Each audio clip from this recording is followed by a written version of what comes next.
Hello and welcome back. आज हम redemption of preference shares का नेक्स्ट लेक्चर कर रहे हैं। आज के लेक्चर में हम जो टॉपिक्स पढ़ने वाले हैं, एक टॉपिक पढ़ेंगे हम आज, use of equation for determining the amount of new issue. Last जो हमने टॉपिक किया था उसमें हमने देखा था कि कई बार क्या होता है कि आपको रिडेम्पशन के लिए अमाउंट अरेंज करनी है और सरप्लस में आपके पास इनफ अमाउंट नहीं है और आपको नया इशू कराना है, ठीक है। लेकिन आपको ये नहीं पता है कि कितना नया इशू करना है, तो वो आपको निकालना पड़ता है कि हमें इतनी अमाउंट की ज़रूरत है और हमें इसके लिए इतने न्यू शेयर्स इतने रुपए के इशू करने पड़ेंगे। यहाँ भी सेम कंडीशन है, जहाँ पे आपको के पास इनफ अमाउंट नहीं है रिडम्पशन करने के लिए और आपको न्यू इशू करना है, और यहाँ भी हमें नहीं मालूम होगा कि हमें कितना न्यू इशू, हमें बता नहीं रखा होगा, हमें उसको कैलकुलेट करना पड़ेगा। पर दोनों में डिफरेंस अब ये है कि यहाँ हम इक्वेशन मेथड लगाएंगे, और इक्वेशन मेथड इसलिए लगाएंगे क्योंकि सिंपल मेथड से यहाँ हम ये नहीं निकाल सकते कि हमें कितना न्यू शेयर्स, हमें कितने इशू करने होंगे। मैं बताती हूँ आपको। जैसे एक बार हम ये दो कंडीशंस पढ़ लेते हैं, जो इन दो कंडीशंस का फुलफिल होना बहुत ज़रूरी है इक्वेशन मेथड को यूज़ करने के लिए। सबसे पहला तो ये है कि आप जो शेयर्स रिडीम कर रहे हो वो प्रीमियम पे ही रिडीम कर रहे हो, और जो नए शेयर इशू करने हैं वो भी आपको प्रीमियम पे करने हैं। तो दोनों ही चीज़ें आपको प्रीमियम के साथ करनी है। फिर आप नेक्स्ट जो कंडीशन है वो ये है कि जो भी आपका सिक्योरिटीज़ प्रीमियम, जो नए शेयर हैं उसके ऊपर, और जो एग्जिस्टिंग सिक्योरिटीज़ प्रीमियम है वो, इन दोनों का जो टोटल है, मतलब आप नया इशू करके जो सिक्योरिटीज़, जो प्रीमियम की अमाउंट आप रिसीव करोगे और जो एग्जिस्टिंग सिक्योरिटीज़ प्रीमियम है, इन दोनों का टोटल जो है वो आपकी प्रीमियम की अमाउंट जो आपको रिडम्पशन पे करनी है उसको पे करने के लिए सफिशेंट नहीं है, इनसफिशिएंट है, ठीक है। अगर ये दो कंडीशंस पूरी हो रही है तो हमें इक्वेशन यूज़ करनी ही पड़ेगी। मैं बताती हूँ कैसे करनी ही पड़ेगी। एक इलस्ट्रेशन हमें नीचे दिया हुआ है। एक कंपनी है जो अपने 20,000 शेयर है रिडीम करना चाहती है, 10 रुपये का एक शेयर, और 10% इसके ऊपर प्रीमियम है। तो अगर हम इस हिसाब से देखें तो हमें जो अमाउंट की रिक्वायरमेंट है वो है 2 लाख रुपये, तो ये है जो नॉमिनल वैल्यू रिक्वायरमेंट है, और 20,000 इसके ऊपर हमारा प्रीमियम हमारा रिक्वायरमेंट है। ये शेयर की वैल्यू है और ये प्रीमियम है, ठीक है। सिक्योरिटीज प्रीमियम में आपके पास 6,000 रुपये रखे हुए हैं और सरप्लस अकाउंट में आपके पास 30,000 रुपये रखे हुए हैं, और डायरेक्टर सबको अब रिडीम करना है। मिनिमम फ्रेश इशू आपको बोल रखा है, मिनिमम जितने भी इक्विटी शेयर्स इसके लिए सफिशिएंट होंगे वो आपको इशू करने हैं। ऐसा नहीं है आप कितने ही इशू कर सकते हो, तो मिनिमम आपको देखना है, और 10 रुपये का एक शेयर होगा, 5% प्रीमियम के ऊपर आप उसको इशू करोगे, ठीक है। प्रीमियम की अमाउंट हम पे करते हैं सिक्योरिटीज़ प्रीमियम अकाउंट से, क्लियर। तो सिक्योरिटीज़ प्रीमियम में हमारे पास यहाँ पे 60,000 रुपये, 6,000 रुपये रखे हुए हैं। तो जैसे आपको 20,000 प्रीमियम था तो आप 6,000 रुपये यहाँ से निकाल सकते हो, ठीक है। अगर मैं यहाँ से 6,000 मान लीजिए निकाल लेती हूँ तो मेरे पास अब मुझे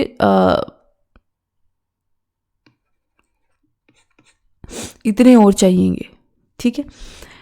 दूसरी चीज़, क्योंकि मुझे पता है हमें नया इशू करना है, सबसे पहले तो हम सिक्योरिटीज़ प्रीमियम अकाउंट से ही निकालते हैं। नया इशू करना है जिसके ऊपर 5% प्रीमियम आपको मिलेगा ही, यानी जो हमारे प्रीमियम की बची हुई अमाउंट है हम वो वहाँ से निकालेंगे। फिर जो यहाँ सरप्लस अकाउंट में जो बैलेंस बचा हुआ है इसका इस्तेमाल हम करेंगे सिर्फ और सिर्फ शेयर की इस नॉमिनल वैल्यू को पे करने के लिए, क्योंकि हम इस जो नए इशू के साथ प्रीमियम आ रहा है वहाँ से ही हमारा सारा प्रीमियम निकाल सकते हैं। जो ये प्रीमियम हम पे करेंगे, तो क्यों ना हम ये इशू ही इतना करें कि सफिशिएंट अमाउंट ऑफ प्रीमियम हमारे पास रिसीव हो जाए और हमें सरप्लस अकाउंट की तरफ प्रीमियम को पे करने के लिए देखना ही ना पड़े, ठीक है। तो इस तरीके से अगर हम इस लॉजिक से देखें तो हमको नॉमिनल वैल्यू में, ये शेयर की वैल्यू में 2 लाख रुपये चाहिए थे, 30,000 मैं सरप्लस अकाउंट से ले लूँगी। तो मुझे अब नया इशू जो करना पड़ेगा वो सिर्फ 1,70,000 का करना पड़ेगा, इतने रुपीज़ का, राइट। अगर मैं 1,70,000 रुपीज़ के शेयर्स का नया इशू कर रही हूँ तो 5% प्रीमियम मुझे इसके ऊपर रिसीव होगा। 5% प्रीमियम मुझे इसके ऊपर रिसीव होगा जो कि आपका होगा 8,500। 8,500 होगा, लेकिन मुझे रिक्वायरमेंट है 14,000 की, यानी इतनी अमाउंट के शेयर्स मैं इशू नहीं कर सकती, मुझे ज़्यादा के अमाउंट के शेयर इशू करने होंगे। ठीक है, तो वो अमाउंट कितनी होगी ये हमें यहाँ पे निकालना है, क्योंकि ये अमाउंट जैसे जैसे बदलती जाएगी इसके ऊपर मिलने वाला प्रीमियम भी बदलता जाएगा। अगर मान लीजिए यहाँ पे हमारे पास अगर हम यहाँ से सरप्लस अकाउंट, जैसे इसमें से हमारे पास 8,500 रुपीज़ हमें रिसीव हो जाएंगे। मान लीजिए जो बचा हुआ हिस्सा है इस प्रीमियम का, मैं सोचती हूँ चलो मैं सरप्लस में से थोड़ा सा ले लेती हूँ, बाकी बचे होंगे उसके मैं शेयर इशू कर दूंगी। ठीक है, तो यहाँ पे हमें टोटल 20,000 की रिक्वायरमेंट थी और हमारे 14,500 हमारे यहाँ पे बन रहे हैं।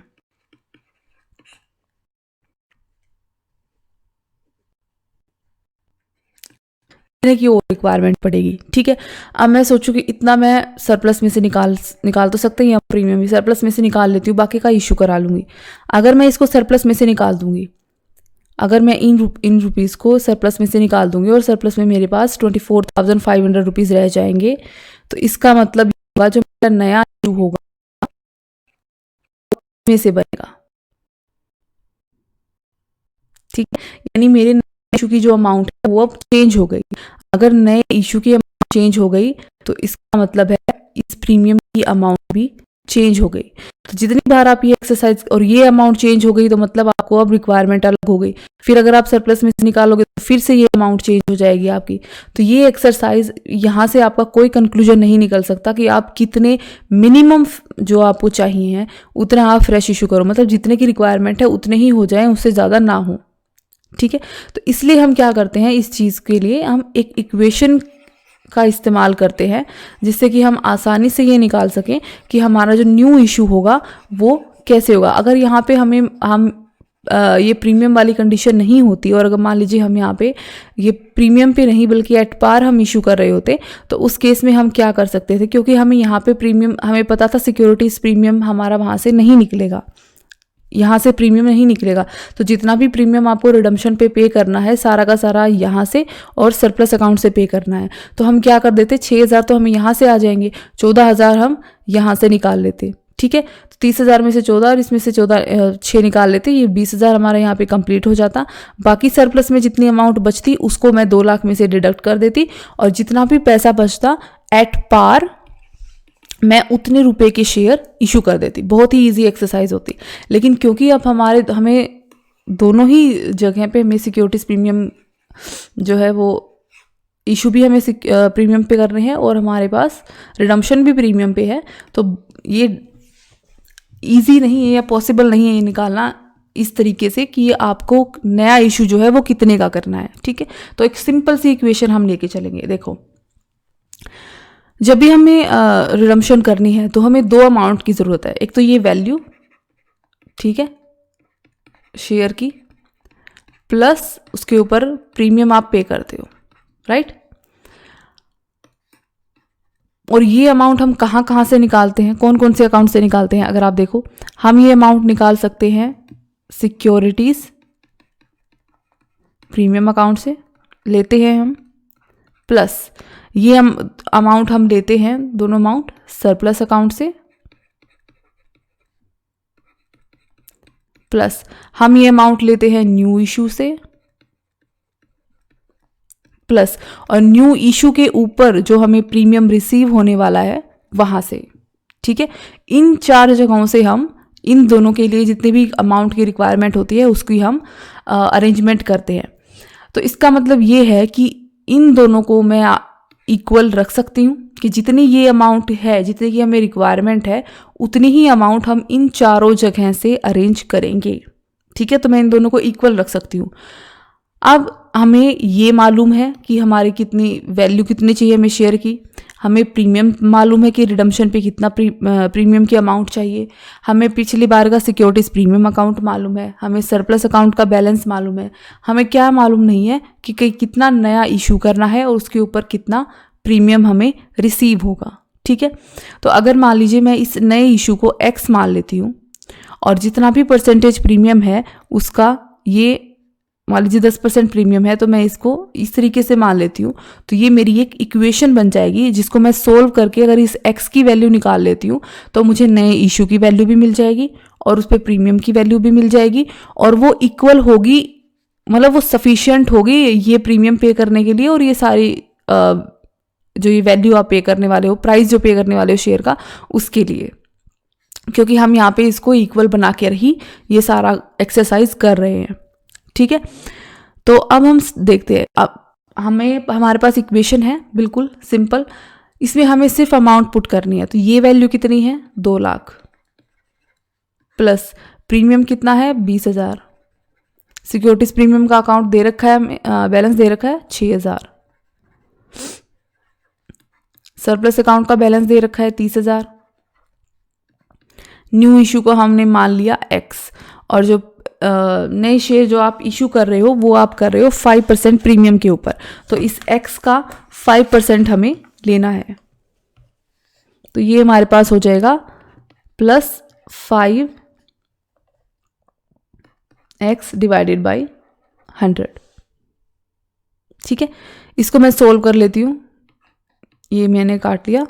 ठीक है, तो अब ये हो गया हमारा x divided by 20 plus x plus 30,000 plus 6,000 is equal to 20,000 plus 2 lakh. इस पूरी इक्वेशन को मैं सोल्व कर लेती हूँ। ये दोनों अगर टोटल करोगे तो आप ये 2,20,000 बनेगा। 20 से अगर मैं इसको मल्टीप्लाई कर दूंगी तो ये बन जाएगा आपका, ठीक है, इज इक्वल टू, इसको सोल्व कर लेंगे आप, ये आपका हो जाएगा 36,000 दोनों का टोटल। 36,000 को अगर मैं 20 से मल्टीप्लाई करूंगी तो ये आपका हो जाएगा,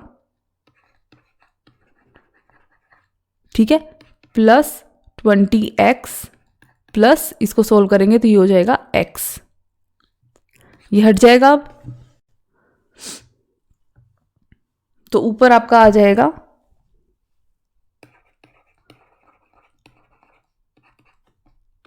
7,20,000 प्लस 21x। ठीक है, इसको मैं यहाँ ले आती हूँ तो ये यहाँ पे जाके माइनस में हो जाएगा, और 21 को मैं यहाँ ले आऊँगी तो ये यहाँ पे जाके इनके बटे में आ जाएगा। तो ये मेरे पास x की वैल्यू आ जाएगी ये 175,238 इतनी।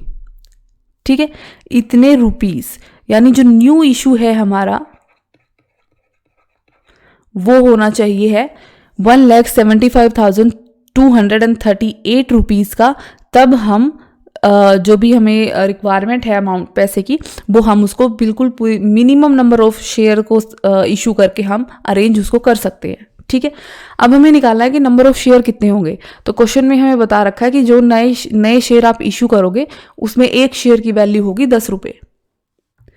तो ये तो टोटल अमाउंट है, और एक शेयर की वैल्यू होगी 10 रुपये, यानी नंबर ऑफ शेयर जो हमारे पास आएंगे वो आएंगे 175,238। और आपको पता है 0.8 शेयर कुछ नहीं होता है, शेयर एक होता है। मिनिमम जो शेयर की क्वांटिटी आप कर सकते हो एक शेयर इशू करना, तो 0.8 कुछ नहीं होता, तो हम इसको राउंड ऑफ कर लेंगे। तो ये इस जगह 17,524 शेयर्स, इतने शेयर्स आप इशू करोगे 10 रुपये के।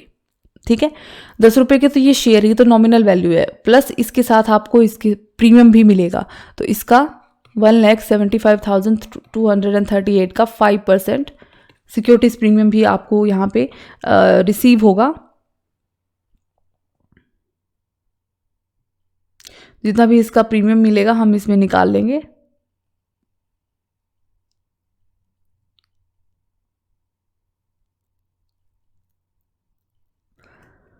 ये आपका आएगा 8,762 रुपीज़, इतना प्रीमियम आपको मिलेगा।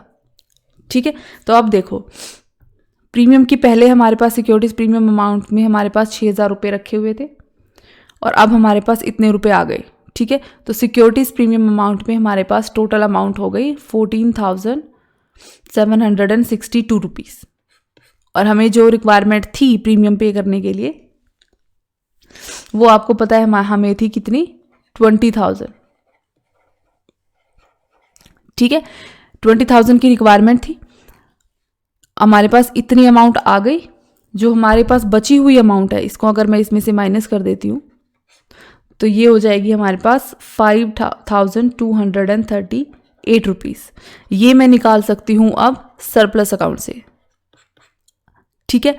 अब आप अगर जब देखोगे ना, तो अब अगर आप ये अमाउंट सरप्लस अकाउंट से निकाल भी लोगे तो भी आपके पास सफिशिएंट अमाउंट रहेगी सरप्लस अकाउंट में, जिसका इस्तेमाल करके आप शेयर की जो ये 2 लाख रुपए जो हमें पे करने हैं, इनको आराम से पे कर सकते हो। क्योंकि इस 2 लाख में से 1,75,238 रुपीज़ हमने नए शेयर इशू करके ऑलरेडी अरेंज कर लिए हैं। तो टोटल जो वैल्यू आपको पे करनी थी शेयर की वो इतनी थी। इसमें से 1,75,238 तो आप नई इशू से जो आपने अरेंज किया है पैसा, वहाँ से आराम से आप इसको ले सकते हो, ठीक है। अब जो आपको रिक्वायरमेंट रह गई वो रह गई 24,760 रुपीज़ की, ठीक है। और आपके सरप्लस जो आपको सरप्लस अकाउंट से निकालने हैं, और सरप्लस अकाउंट में टोटल पैसा है 30,000। तो अगर आप ये भी ले लेते हो और ये भी ले लेते हो तो भी आपके पास सरप्लस अकाउंट में 2 रुपये एक्स्ट्रा बचेंगे। तो इक्वेशन की मदद से हमने जो भी अमाउंट, जो भी नंबर ऑफ शेयर कितने हमें इशू करने हैं वो निकाले, तो हमने देखा कि अब हम बड़ी आसानी से ना सिर्फ सिक्योरिटीज़ प्रीमियम का पैसा सारा पे कर सकते हैं, हमारे पास इनफ बैलेंस है, और हम जो शेयर की नॉमिनल वैल्यू है वो भी पे कर सकते हैं। तो इससे बड़ी आसानी से हमें पता चल जाता है कि हमें कितने नए इशू शेयर्स जो है वो इशू करने हैं। अब ये मिनिमम नंबर ऑफ शेयर थे, देखो आपके पास सरप्लस में पैसा बचा भी तो सिर्फ 2 रुपये बचे, ठीक है।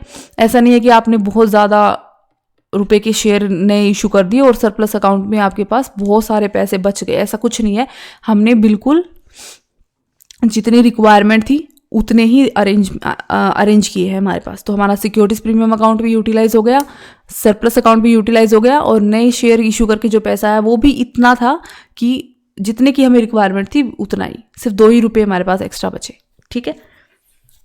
अब जनरल एंट्रीज आप कैसे करोगे, इस क्वेश्चन की मैं आपको जनरल एंट्री बता देती हूँ। एक और चीज़ ये हमेशा ध्यान रखना जब भी आप ये वाले क्वेश्चन करो,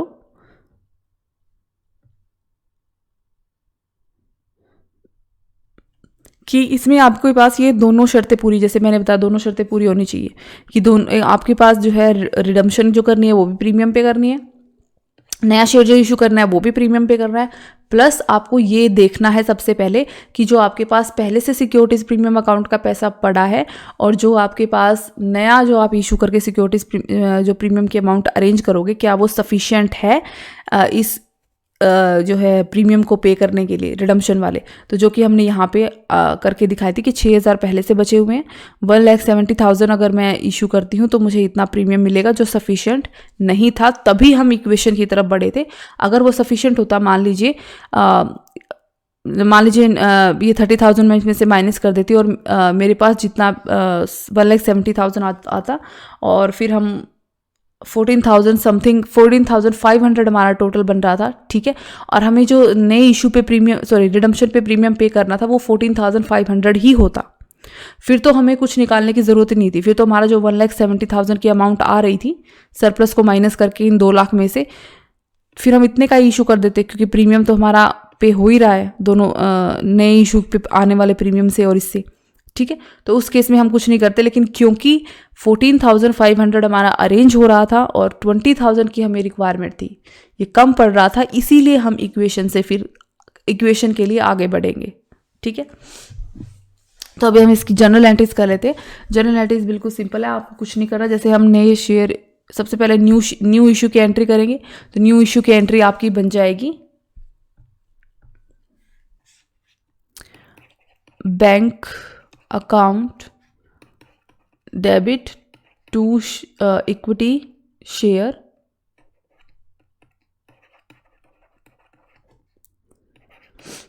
एप्लीकेशन एंड अलॉटमेंट अकाउंट, ठीक है। नए शेयर आपने कितने के इशू का रखे हैं? नए शेयर एक तो ये 1,75,238 प्लस 5% जो इसके ऊपर आपको प्रीमियम रिसीव होगा, ये 8762, इन दोनों का बस आपको टोटल कर लेना है। ये आपका बनेगा 1,84,002 रुपीज़। बस ये 2 रुपये ही ज़्यादा अरेंज हो रहे हैं आपके, तो मिनिमम नंबर ऑफ शेयर हमने इशू करे हैं। अब हम इसको बाइफरकेट कर लेंगे और शेयर कैपिटल में और प्रीमियम अकाउंट में इसको डाल देंगे।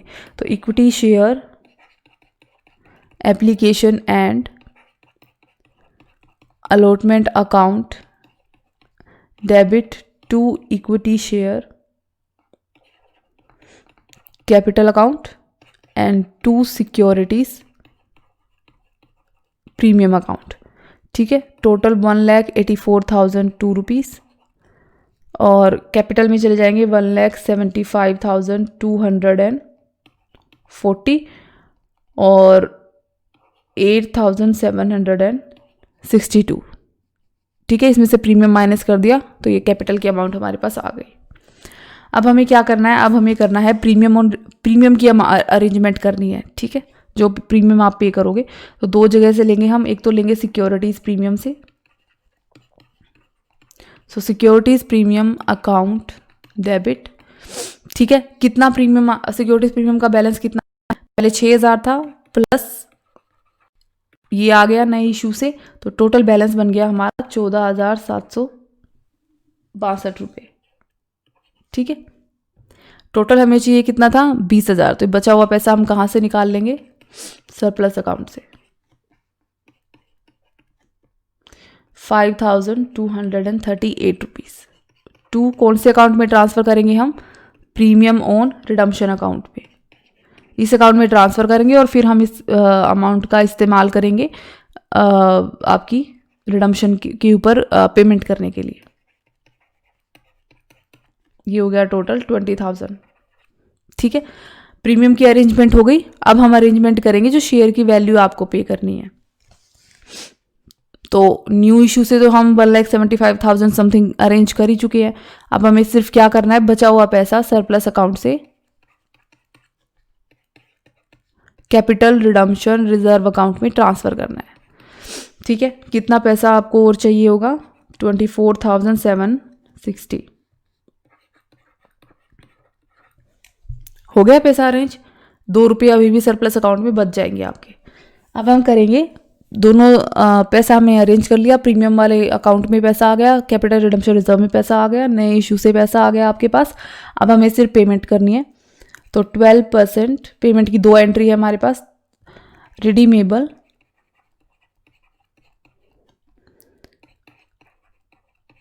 Preference share capital account debit premium on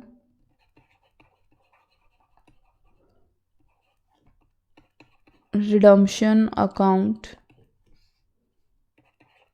debit to redeemable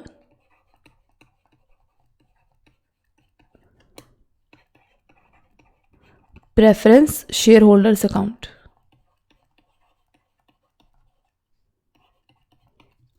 तो 2 लाख इसके लिए चाहिए थी हमें, 20,000 प्रीमियम की हो गई थी हमारी अरेंजमेंट, टोटल 2,20,000। ठीक है, अब लास्ट एंट्री बनेगी पेमेंट की। सो रिडीमेबल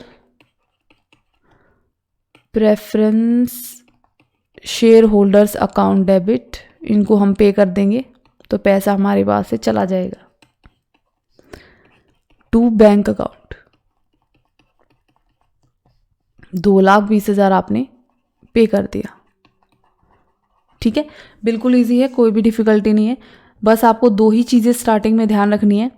सबसे पहले तो ये है कि आपको नया इशू करने के लिए बोला गया है और आपको नहीं पता कि नए इशू की कितनी अमाउंट का कितने नंबर ऑफ़ शेयर्स आपको न्यू इशू करने हैं।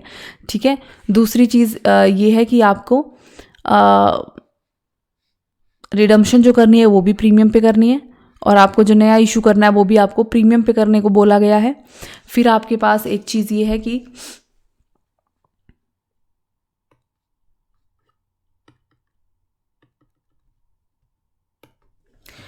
फिर आपको ये देखना है कि आपके पास जो ऑलरेडी एग्जिस्टिंग जो आपके पास प्रीमियम सिक्योरिटीज प्रीमियम का अकाउंट है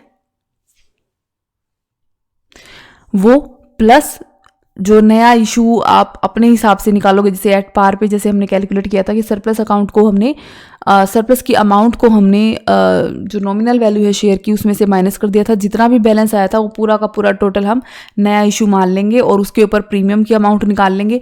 वो प्रीमियम की अमाउंट प्लस जो already existing securities premium account है उसमें अगर हम उसको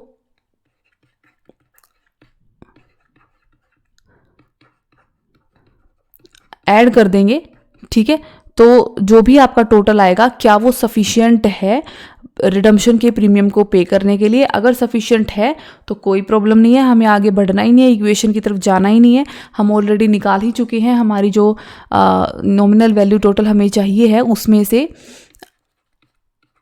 सरप्लस की अमाउंट को माइनस करके, जैसे हमारा लास्ट क्वेश्चन में 1,70,000 आया था, ठीक है, इतने ही रुपए के हम शेयर जो इशू कर देंगे और इसमें 5% प्रीमियम के साथ कर देंगे, ठीक है, आगे जाने की ज़रूरत नहीं है। लेकिन अगर ये सफिशिएंट नहीं था तो फिर उस केस में हमें क्या करना पड़ेगा, इक्वेशन की मदद से निकालना पड़ेगा, क्योंकि यहाँ पे बहुत डिफिकल्ट है मिनिमम नंबर ऑफ शेयर्स निकालना, ठीक है,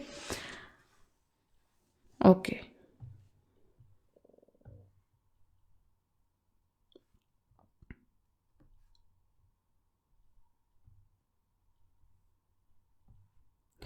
चलो एक इलस्ट्रेशन हम और देखते हैं ताकि आपको और भी ज़्यादा क्लियर हो जाए कि कैसे हमें क्वेश्चन करना है। इलस्ट्रेशन नंबर 9 देख रहे हैं हम। तो यहाँ पे आपको बैलेंस शीट दी हुई है एक कंपनी की 31 मार्च 2012 की, और इक्विटी शेयर दे रखे हैं आपको। प्रेफरेंस शेयर कैपिटल है 20 रुपये की एक शेयर है, 12 लाख टोटल अमाउंट है, तो 12 लाख बटे 20,000 आपको नंबर ऑफ शेयर मिल जाएंगे। सिक्योरिटीज प्रीमियम में आपके पास 20,000 रुपये पड़े हुए हैं, सरप्लस में आपके पास 6,80,000 रुपये पड़े हुए हैं। एसेट्स आपको दे रखी हैं सारे की सारी, ठीक है। क्वेश्चन में हमें क्या बोल रहा है कि आपको प्रेफरेंस शेयर्स को रिडीम करना है प्रीमियम पे 10% प्रीमियम के साथ, ओके। कैश आपको रिडम्पशन के लिए कैसे प्रोवाइड करना है, इसके लिए आपने इन्वेस्टमेंट को 3 लाख रुपए में बेच दिया। अब सबसे पहले ये देखो क्वेश्चन में इन्वेस्टमेंट दे कितने की रखी है, 3,50,000 की। 3,50,000 की इन्वेस्टमेंट आपने 3 लाख में बेच दी, तो आप इसका क्या मतलब हुआ, 50,000 का आप लॉस करवा रहे हो अपना, ठीक है। 50,000 का जो ये लॉस हुआ है ये हमें सरप्लस अकाउंट में से डिडक्ट करना पड़ेगा, क्योंकि अब हमारे सरप्लस अकाउंट का जो बैलेंस है वो कम हो गया है। सरप्लस अकाउंट में प्रॉफिट ही तो जाता है, तो अगर लॉस हुआ है हमारे पास इस ट्रांजेक्शन से तो वो हमें वहाँ से डिडक्ट करना पड़ेगा। अगर प्रॉफिट होता तो हम उसमें ऐड कर देते, ठीक है। मिनिमम बैलेंस ऑफ 2,10,000 आपको जो है मेंटेन करके रखना है सरप्लस में। अब ये भी हमें देखना पड़ेगा कि सरप्लस में जितना भी अमाउंट हमारे पास है उसमें से हम सारा पैसा खर्च कर सकते हैं, मतलब ले सकते हैं रिडम्पशन के लिए, लेकिन 2,10,000 रुपये को हम हाथ भी नहीं लगा सकते, ये हमें उसमें बना के रखना पड़ेगा, ठीक है। फिर आपको मिनिमम नंबर ऑफ शेयर्स आपको इश्यू करने हैं, 10 रुपये का एक शेयर होगा और प्रीमियम पे होगा। तो पहली शर्त तो हमारी यहाँ पे पूरी हो रही है कि रिडम्पशन भी प्रीमियम पे करना है और हमें नया इशू भी प्रीमियम पे करना है। पहली शर्त कंप्लीट। दूसरी देख लेंगे हम कि पूरी हो रही है या नहीं। तो देखो सरप्लस अकाउंट जो है उसका बैलेंस आपको दे रखा है 6,80,000। इसमें से 2,10,000 को तो हम टच भी नहीं कर सकते, ठीक है। कितना बच गया, 4,70,000। यानी हम सिर्फ इतनी अमाउंट को यहाँ पे यूटिलाइज कर सकते हैं हमारे रिडम्पशन के लिए। ऊपर से आपने इन्वेस्टमेंट को लॉस पे बेच दिया, तो 50,000 का वो लॉस जो है वो भी हमें यहाँ से माइनस करना पड़ेगा। तो यानी टोटल अमाउंट जो आपके पास सरप्लस में बचती है जो आप यूटिलाइज कर सकते हो वो है 4,20,000, ठीक है। ये 2,10,000 जो आप जिसको आप छेड़ भी नहीं रहे, ये तो बैलेंस शीट में शो हो जाएंगे बाद में, नई बैलेंस शीट में। अभी फिलहाल आप सिर्फ 4,20,000 रुपीज़ है जो रिडम्पशन के लिए यूज कर सकते हो, ठीक है। अब हम ये देखेंगे कि आपको रिडम्पशन करनी है 12 लाख रुपए की शेयर्स की, जिसके ऊपर आपको 10% प्रीमियम पे करना है। तो रिडम्पशन के लिए हमें जो टोटल अमाउंट की जरूरत है, नॉमिनल वैल्यू हो गई हमारी कितनी, 12 लाख, प्लस प्रीमियम कितना हो गया इसका 10%, यानी 1,20,000। तो इतना तो हमें प्रीमियम अरेंज करना है, इतनी हमें वैल्यू अरेंज करनी है शेयर्स की जो हमें रिडीम कर रहे हैं, ठीक है। तो इतनी अगर मुझे वैल्यू अरेंज करनी है शेयर्स की जो हमें रिडीम करने हैं, और मेरे पास सरप्लस अकाउंट में 4,20,000 रुपये रखे हुए हैं जिसका मैं इस्तेमाल कर सकती हूँ शेयर्स को इशू करने के लिए, तो इसकी पेमेंट के लिए। तो अगर मैं इसमें से 4,20,000 रुपये माइनस कर देती हूँ जो मेरे पास पहले से रखे हुए हैं, और सिक्योरिटीज प्रीमियम अकाउंट में मेरे पास 20,000 हैं, तो इसमें से 20,000 की पेमेंट तो वहाँ से हो जाएगी, यानी 1,00,000 का और अरेंजमेंट करना है। और क्योंकि मैं नया इशू प्रीमियम पे कर रही हूँ तो कुछ पैसा वहाँ से भी आएगा, तो अभी हम इसको यहाँ पे छोड़ देते हैं। तो 4,20,000 मैंने सरप्लस में से निकाल लिए नॉमिनल वैल्यू पे करने के लिए, ठीक है। तो ये बच गया आपका 7,80,000, यानी इस हिसाब से मुझे 7,80,000 रुपये का इशू कर देना चाहिए नए शेयर्स को, ठीक है। तो 7,80,000 तो वैल्यू हो गई शेयर की, प्लस मैं प्रीमियम पे ही इशू करूंगी क्योंकि मुझे बोल ही रखा है 10% प्रीमियम पे इशू कर देती हूँ। चलो मैं इसका 10% मेरा निकल आएगा 78,000, ठीक है।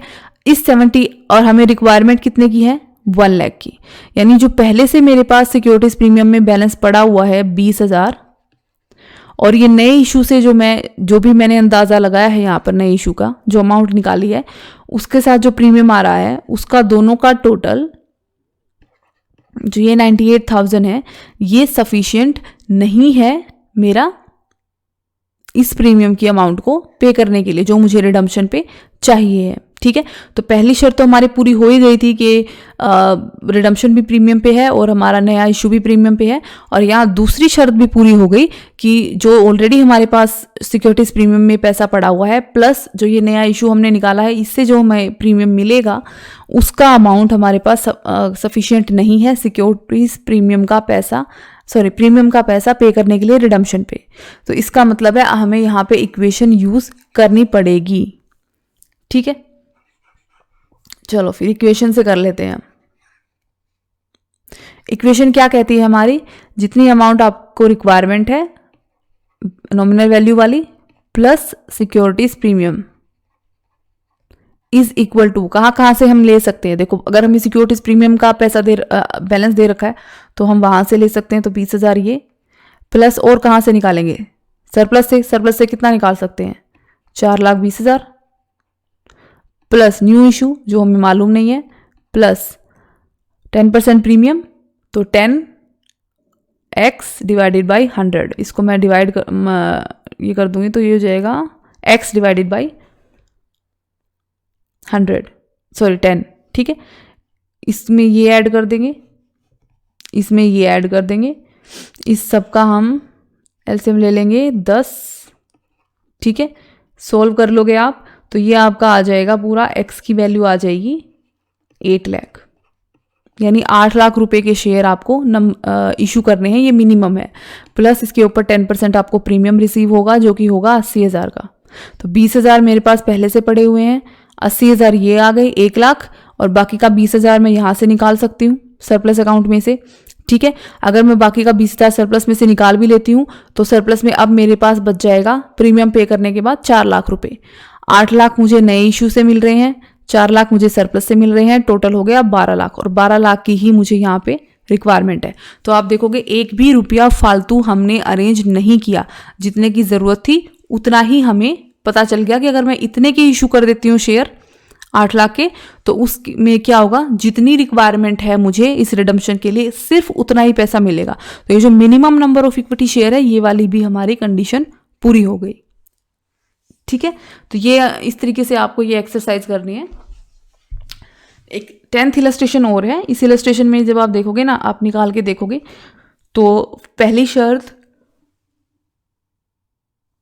यहाँ पे पूरी हो रही है आपकी, मतलब दोनों चीज़ें आपको प्रीमियम पे करनी है, रिडम्पशन भी और नया इशू भी। लेकिन अब देखो यहाँ सिक्योरिटीज प्रीमियम अकाउंट में आपके पास 30,000 रुपये पड़े हुए हैं, ये रहे, ठीक है। सरप्लस का बैलेंस एक बार हम निकाल लेते हैं। तो आपने इन्वेस्टमेंट बेची है 80,000 रुपये की, और इन्वेस्टमेंट आपकी दे रखी है 1,00,000 की, यानी 20,000 का लॉस पे आपने बेची है। फिर उन्होंने इक्विटी शेयर इशू करने हैं और 1,00,000 रुपये का सरप्लस में बैलेंस छोड़ देना। तो हम सरप्लस का बैलेंस निकाल लेते हैं। सरप्लस में आपको दिया हुआ है 3,00,000 माइनस 1,00,000, तो इसमें छोड़ना है बैलेंस, और माइनस 20,000 रुपये का आपने लॉस करवा लिया। ठीक है, तो ये तो 2 लाख बच गए और ये कितने बच गए, 1,80,000। और रिडम्पशन के लिए आपको टोटल अमाउंट कितनी चाहिए है? रिडम्पशन के लिए आपको यहाँ पे आपके क्वेश्चन में आपको क्या कहते हैं इसको, कॉलिन एरियर दे रखा है और साथ ही आपको ये भी बता रखा है कि 100 थे किसी के पास शेयर और वो उसका पैसा आपको नहीं पे कर पाए। लेकिन जो ये तो बाद में पता चलेगा, फिलहाल तो आपने सारे के सारे प्रेफरेंस शेयर ही रिडीम करने का फैसला किया है। ठीक है, कॉलिन एरियर वाला तो बाद में केस आएगा, पहले तो आपने सारे शेयर रिडीम करने का फैसला किया है। आपको अगर याद हो, हमने जो कॉलिन एरियर वाला क्वेश्चन किया भी था, तो यहाँ पे 5 लाख थे, 5 लाख की रिक्वायरमेंट थी हमें, और 1,80,000 मैं सरप्लस में से अरेंज कर लेती हूँ इस चीज़ के लिए। ठीक है, यानी 3,20,000 रुपये की और ज़रूरत पड़ेगी। तो अगर मैं 3,20,000 रुपये के शेयर इशू कर देती हूँ तो इसके ऊपर मेरे को प्रीमियम कितना मिलेगा, 1 रुपये पर शेयर के हिसाब से 32,000 प्रीमियम मिलेगा। तो 32,000 मेरा वहाँ से अरेंज हो जाएगा। टोटल मेरे पास प्रीमियम की सिक्योरिटीज़ प्रीमियम में जो बैलेंस बच जाएगा वो बच जाएगा 62,000। और मुझे जो एक्चुअल का चाहिए है प्रीमियम 10%।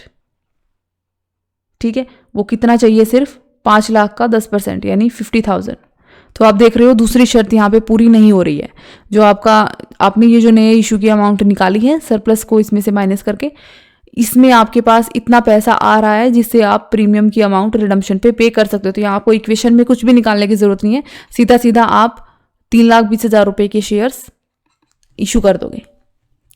ठीक है, तो इस तरीके से होगा जब आपको इक्वेशन यूज कब आपको इक्वेशन यूज करनी होती है नए इशू की अमाउंट निकालने के लिए, और किस तरीके से आप उस चीज को कैलकुलेट करते हो। तो आज का लेक्चर हम यहीं ख़त्म करते हैं। अब हम मिलेंगे नेक्स्ट लेक्चर में। Thank you so much.